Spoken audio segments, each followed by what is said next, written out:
Welcome to the Society of Thoracic Surgeons webinar for new data managers. This webinar is intended to provide an overview of data procedures for STS data managers and is ideal for data managers who are new to the database or established data managers who might want a refresher. This webinar is broken up into two webinars. This is the first of the series. This training is broken into the following major content sections offered in two webinars. This is the first series and it will cover understanding the purpose of the STS National Database, the three database components, adult, congenital, and general thoracic, database participation, and data collection. The second webinar will include data submission, including the change to open submission periods, the data quality report, the data analysis report, and available resources such as additional webinars, the STS website, which includes the location of forms, STS National Database news, how to submit questions, and other resources outside of the STS, such as regional groups. We will begin with an overview of the STS database and its components. The Society of Thoracic Surgeons, started in 1964, established the Adult Cardiac Surgery Database based upon many factors that arose around cardiac surgery during the early to mid-1980s. The initial purpose for this development was in response to the 1986 Healthcare Financing Administration HCFA's report on the mortality rates of cardiac surgery using raw data obtained from Medicare records. This data showed unadjusted mortality rates for cardiac surgery patients by not accounting for preoperative risk factors that patients enter the operating room with.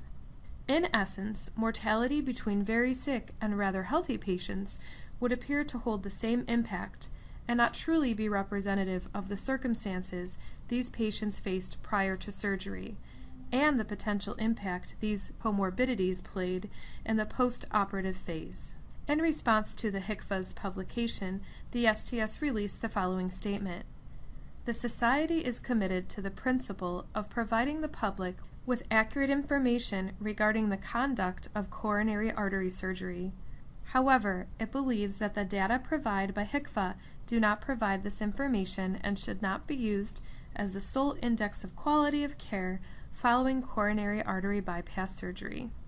Between 1987 and 1989, the first database was formed to obtain pre-, intra-, and post-operative information regarding adult cardiac surgery. The data collection process started in 1989 with the first set of data submitted for analysis in 1990. Over the next several years, this data led to the development of the risk models, which are used to paint a clearer picture of the patient's preoperative status and its weight on the post-operative course more accurately. In addition to the adult cardiac database, the general thoracic database was started in 1994 and the congenital database was started in 2002. All three databases are pertinent to cardiac surgery, with each having a specific focus. The adult cardiac database will be discussed first. The adult cardiac database, starting in 1990, is considered the world's premier clinical outcomes registry for adult cardiac surgery. More than 3,000 cardiothoracic surgeons participate, with over 1,100 national and international sites contributing to over 6 million surgical records. International sites include Canada, European, Eastern and Middle Eastern countries. Nationally, this represents approximately 90 to 95% of hospitals performing cardiac surgery. Data collected for the Adult Cardiac Surgery Database includes preoperative status, medications, procedural information, inclusive of coronary artery bypass, valve surgery, and procedures of the aorta, the postoperative course, and 30-day mortality status. Version 2.9, released July of 2017, has approximately 1,000 data points, with a new section expanding on the procedures of the aorta. The data collection form is updated every 3 years in response to changes within the cardiac surgery industry and needs recognized within the public reporting realm. The Adult Cardiac Surgery Database also maintains an anesthesia section. The pre- and post-operative data obtained from these records are used to compute algorithms established by the surgeon leadership of the STS and the statisticians at Duke Clinical Research Institute, through which risk calculators and risk models are established. These risk calculators found on the STS website are used prior to surgery to approximate the patient's risk, which is then conveyed to the patient so they can make an educated decision regarding surgery. It is also approved as one of the public reporting metrics. The risk models produce risk-adjusted outcomes and are used in payments and public reporting. The risk model's results represent a more accurate description of the patient's operative outcomes in relation to their preoperative status. In addition to the risk models and the risk calculator, the database results can be used internally within participating sites to improve patient outcomes through the development of quality improvement projects. It also offers access to data for assessment of new technology and techniques, provides the option to publicly report star ratings, which are used for hospital and program comparison, and meets the American Board of Thoracic Surgery Maintenance of Certification, Part 4, Evaluation of Performance and Practice for Board-Certified Thoracic Surgeons. The Adult Cardiac Surgery Database is of itself an invaluable tool that has measurable impact on the course of advancements in cardiac surgery, patient outcomes, and public reporting.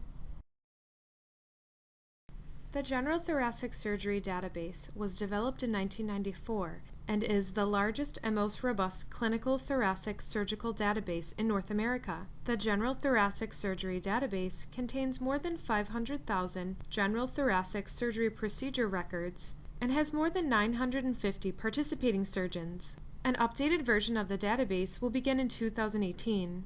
With the upgrade, the focus of the General Thoracic Surgery Database will be on lung and esophageal resections related to cancer. In addition, the new version of the General Thoracic Surgery Database will have optional sections for thymus surgeries, tracheal resections, mediastinal masses, and GERD and hiatal hernia. The participating surgeon can decide if he or she would like to submit data on these optional surgeries.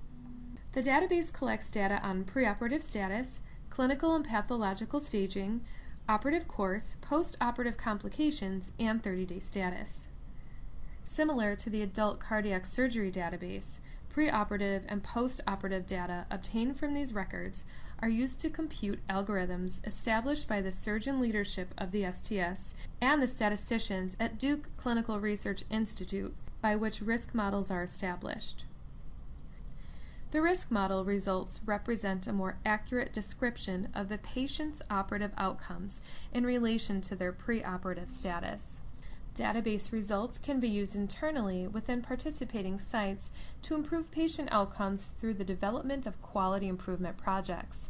It also offers access to data for assessment of new technology and techniques, and provides the option to publicly report star ratings, which are used for hospital and program comparison. The Congenital Heart Surgery Database was developed in 2002 and is the largest database in North America focusing on congenital cardiac malformations. The Congenital Heart Surgery Database contains more than 435,000 congenital heart surgery procedure records and has more than 800 participating surgeons and anesthesiologists. The Congenital Heart Surgery Database focus is on congenital cardiothoracic procedures with an optional anesthesia section. The database collects data on preoperative factors, congenital anatomic abnormality, chromosomal abnormalities and syndromes, diagnoses, procedures, operative course, post-operative complications, and 30-day status. Database data is analyzed for major outcomes and process of care measures that impact congenital heart surgery patients. Risk models have also been developed for the Congenital Heart Surgery Database. Similar to the Adult Cardiac Surgery Database and the General Thoracic Surgery Database, The Congenital Heart Surgery Database results can be used internally with participating sites to improve patient outcomes through the development of quality improvement projects. The database data also offers access to data for assessment of new technology and techniques and provides the option to publicly report star ratings, which are used for hospital and program comparison. The data that is collected for each database is analyzed, and data analysis reports are generated and provided to participants at regular intervals. The data analysis reports for each of the databases, while slight difference among the databases, reports participant results compared to the STS benchmarks. The Adult Cardiac Surgery Database Data Analysis Report provides detailed analysis of CABG, isolated aortic valve replacement plus CABG, isolated mitral valve replacement plus CABG, isolated mitral valve repair, and mitral valve repair plus CABG. A detailed summary analysis of the pre-operative, operative, and post-operative findings for each procedure is provided to the surgeons, including risk-adjusted results. Star ratings are provided 2 times a year in the Adult Cardiac Surgery Database. The General Thoracic Surgery Database Data Analysis Report details findings on key thoracic surgical procedures. Participant procedure incidence and operative mortality are compared to the STS incidence and operative mortality. Similarly, the Congenital Heart Surgery Database Data Analysis Report provides summary data on case volume, operative mortality, and complexity by all patients and neonates, infants, children, and adults. Results on aggregate and participant-specific mortality and post-operative length of stay on identified key benchmark operations and risk-stratified operations is also reported. Star rating based on the overall observed to expected ratio for operative mortality is reported. In the next section, we will discuss the steps required to become a database participant. All 3 databases have the same requirements. To participate in the STS National Database, it is required for sites to obtain a STS certified software vendor, complete the Participation and Business Associates data use agreements, and submit a completed participation contact form. We will review each step in detail. Software vendors provide STS software to participating sites. This software has been tested and validated through the Duke Clinical Research Institute, a process to ensure accurate programming of the data fields and implementation of the STS risk models and collection of accurate data. The software vendors go through certification validation anytime there is a database upgrade, which is currently every 3 years. Each site is responsible to obtain their own certified vendor software. A list of the available vendors is located on the STS website. Once the vendor has been obtained, the next step in participating in the STS National Database is completion of the Participation Agreement and the Business Associates Data User Agreements by the surgeon, surgeon group, and/or participating hospital. This is the legal agreement between the STS and the participating surgeon and/or hospital. After the agreement is executed, a 5-digit participant ID number will be issued to the participating site. This number is site-specific and is needed for data submission. The agreement automatically renews each year on December 31st. More information can be located in the STS Database Participants section on the STS website.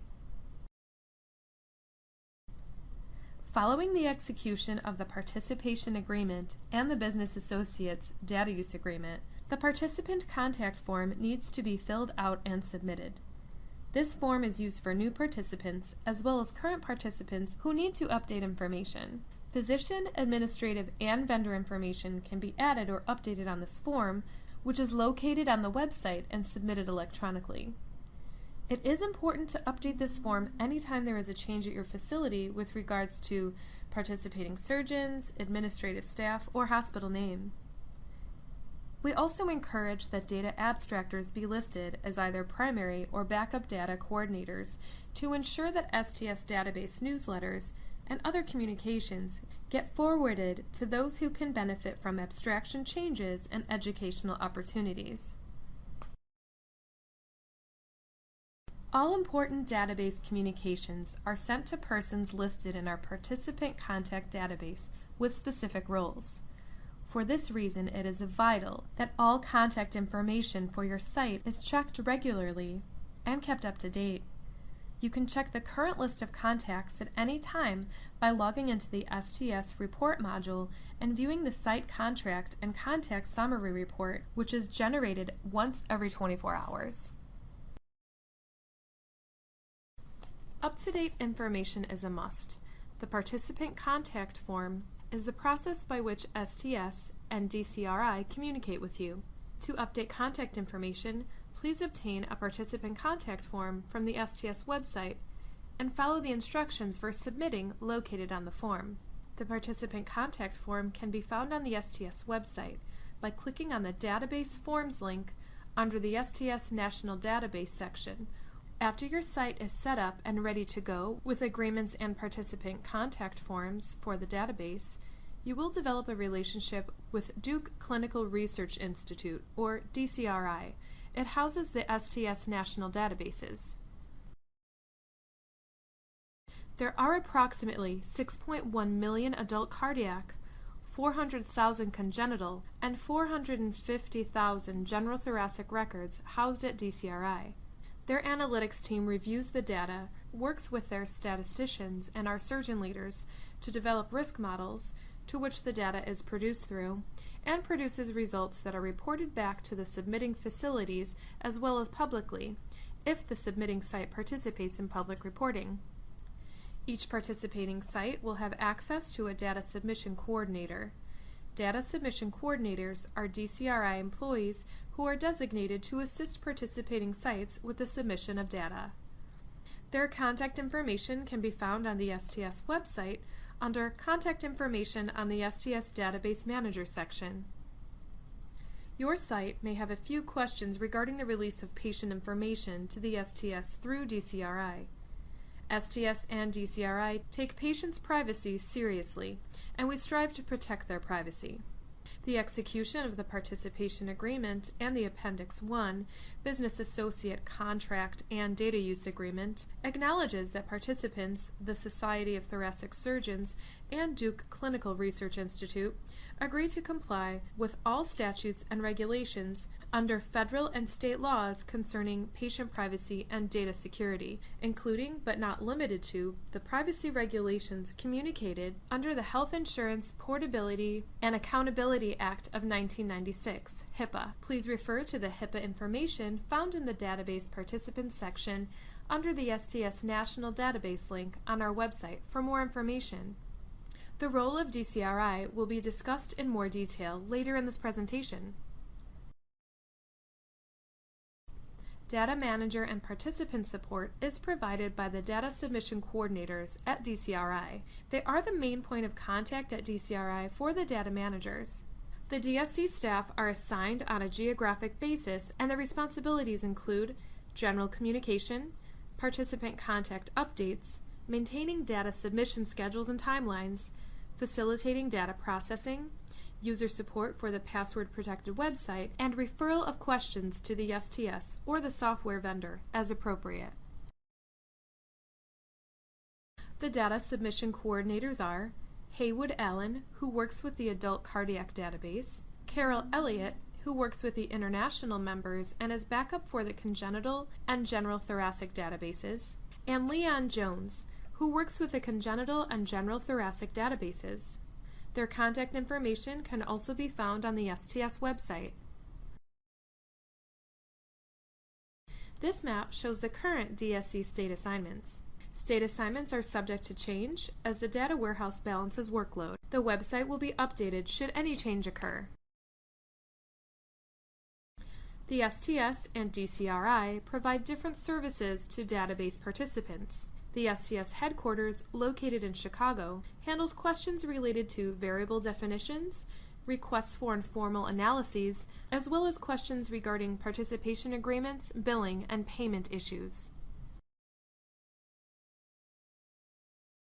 In this section, we will be discussing the data collection process. The abstractor's role in the STS database is to abstract and submit accurate data. This data plays an important part in improving patient care, developing evidence-based practices, risk models, hospital resource utilization, and public reporting. The quality of the data submitted also has a direct impact on hospital and physician reimbursement. It is essential to abstract as accurately as possible using the available resources. These resources include data collection forms, the training manual, surgeon worksheets, webinars, and the clinical question submission form. Let's start by looking at the data collection forms. There are data collection forms for each database and associated models. For instance, the Adult Cardiac Database data collection form pictured here. The data collection forms are provided by STS as a tool for the data abstractors to use during the manual abstraction of data. You will notice that the forms are divided up into sections, with each section referring to a specific topic. It's arranged in chronological order relating to the patient's story, typically starting with the history of the patient before surgery, their operative course, post-operative hospital stay, and ending with their outcome. Each question within the sections are assigned a sequence number and a short name. These are used to identify the fields within the training manual when looking up definitions, and needed as a reference when submitting database-related questions on the STS website. The data collection forms can be located on the STS website under each specific database listed under the Data Manager section. There are two versions available, annotated and non-annotated. The annotated version, pictured on the right, will have the sequence numbers and short names listed under the corresponding field. It is suggested that you print out at least one copy of the annotated form to use for reference, and to use the non-annotated form when collecting data since it has less pages. Once the data is abstracted manually, it can be entered from the form into the vendor's software. It is recommended to collect the data on paper first, so changes can be made easily without increasing the likelihood of entering incorrect information. However, sites may enter directly into their vendor software if they wish to forego having the paper copy for reference. After abstracting the cases, you will need to enter it into your vendor-provided software. When entering data into the vendor software, some fields will automatically populate or have to be selected from a list. A few reasons this is done is to ensure that the same facility-specific values are entered in each file to help alleviate submission errors, or to identify data with an STS-specific identifier. A few examples of these fields include record ID, vendor name, hospital name, NPI, and surgeon name. Please refer to your respective training manuals and data specifications for further information about required vendor-supplied fields. Next, we're going to talk about training manuals. There are training manuals available for each database. They're updated on a monthly basis to include interesting scenarios or to help clarify the intent definition of a field. STS recommends that you refer to the updated training manual for each case you're abstracting. It can be located on the STS website under the Data Manager page. When using the training manual, it will be helpful to know the sequence number that you're looking for. The next slide will give an example of the data collection form and the training manual for a specific field. This is an example of the data collection form and the training manual from the Adult Cardiac Training Manual version 2.81. These snippets correspond to Section C, Hospitalization. The form on top represents the annotated data collection form. Highlighted is the section with hospital name with smaller letters in red, HOSP name, and the number 205. 205 is the sequence number belonging to that field. The clip on the bottom right is of the training manual corresponding to the same field. Each field is represented in the training manual and will contain a long name, short name, definition, and intent clarification. If there is any need to provide clarification after the training manual is published, You will see a dated section below the intent clarification with that information. Because of the frequent updates for new managers, it is highly recommended that you revisit the training manual with each abstraction. You will also need to refer to these sequence numbers when submitting questions through the web portal.